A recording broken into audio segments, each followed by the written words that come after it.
Well, hello everyone, and thank you for joining us. Bob Myroniuk, the Executive Director of the Real Estate Council of Alberta, has been good enough to give us a few minutes to chat with us about his role here as the Executive Director of our regulatory body in the province of Alberta. Thank you so much, Bob, for meeting with us today. Oh, you're welcome. It's a pleasure. So Bob, just share with us exactly the development of the Real Estate Council and your involvement with them way back when the External Affairs Minister of Alberta used to run the regulatory body here. That's correct. Prior to 1995, the government of Alberta was the regulator for the real estate industry in this province, and as a result of the work that the Alberta Real Estate Association did and other members of the real estate community, the government decided that they would transfer responsibility for regulation of the industry to the industry itself. So the Real Estate Council of Alberta is actually an industry-based regulatory body. However, it does operate under the requirements of the Real Estate Act of Alberta. So when that happened in 1995, the government did transfer to the Real Estate Council of Alberta the responsibility for setting standards in the province, so the rules under which realtors operate, and also set the standards, and where there were issues related to conduct, so if there was misconduct on the part of any of our realtors, there was a mechanism for the public to perhaps lay a complaint, and then we would investigate it, and there is a mechanism for disciplinary process as well. So that's our mechanism for protecting the public. Mm-hmm. Yes, so the Real Estate Act in essence regulates trade and protects the public through the assurance fund that we have, because of course that's an important aspect of the Real Estate Act as well. That's correct. The industry has, through the licensing process, contributed money to the assurance fund, and that fund is there specifically as a consumer protection fund. In the event that, unfortunately, a consumer suffers a financial loss, they can apply for compensation. Now, can you talk to us about education and how our regulatory body sees the education part of a realtor in Alberta? And of course, you've worked for a long time with our association in collaboration of education, but at this time now, by agreement way back, you're taking that over. Can you just tell us what are some of the new exciting things that you're doing with that? Sure. I think it's really important to emphasize that when the Real Estate Council of Alberta was created, that one of the objectives of giving regulation to the industry was to advance the level of education and professionalism within the industry. And I think we have to recognize and give credit to the Alberta Real Estate Association and realtors for the work they did to set up some of those courses back in the 80s and early 90s before the Real Estate Council was created. Once it did take on that responsibility, we did work over the years with the Alberta Real Estate Association to set those standards and to ensure there's a quality education program before people got licensed, including the testing.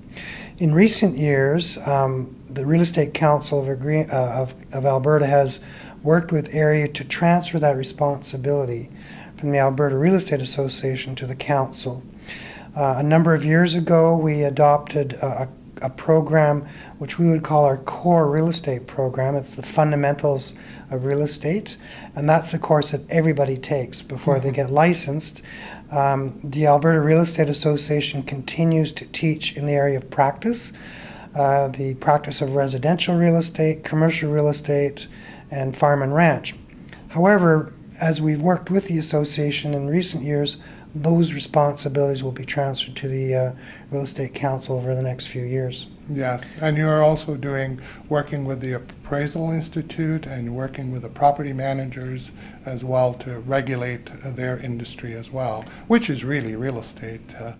Absolutely. The Real Estate Council's mandate goes beyond residential real estate and commercial real estate. It includes a responsibility, as you said, property managers, third-party property managers. It includes mortgage brokers, people who work with borrowers and lenders to finance the purchase of real estate. And also we license and regulate real estate appraisers who do property valuation and provide opinions of value to lenders, to investors, and to purchasers. So the education is absolutely critical in our view to advance the profession and the standards. All of this is being done to help not just increase the standards, but also to ensure that the service that's provided to consumers is at the highest professional level. Mm-hmm. That's very good. So, in your opinion, what characteristics make a good broker?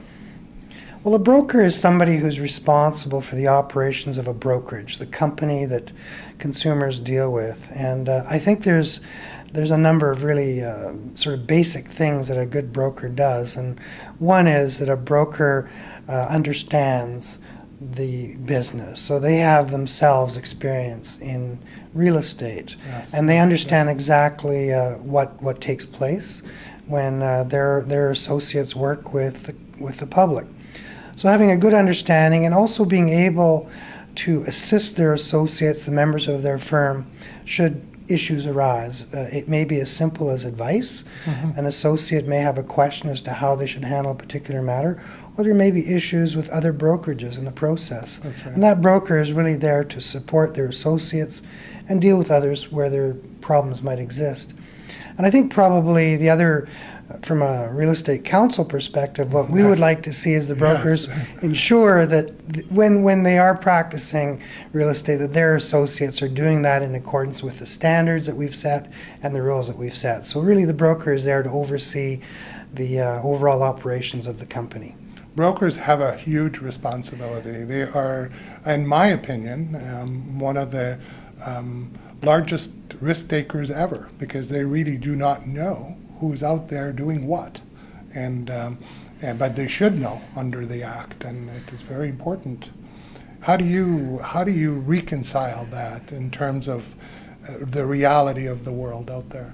Well, I think it's a challenge, and the brokerages have over time been getting larger, so there are more people that work for a broker in a brokerage. So that presents unique challenges for the broker. However, what we've seen is brokers who are responsible and professional, they'll set up systems within their companies to provide the resources to their members, their associates, and also be there to support them when those issues arise.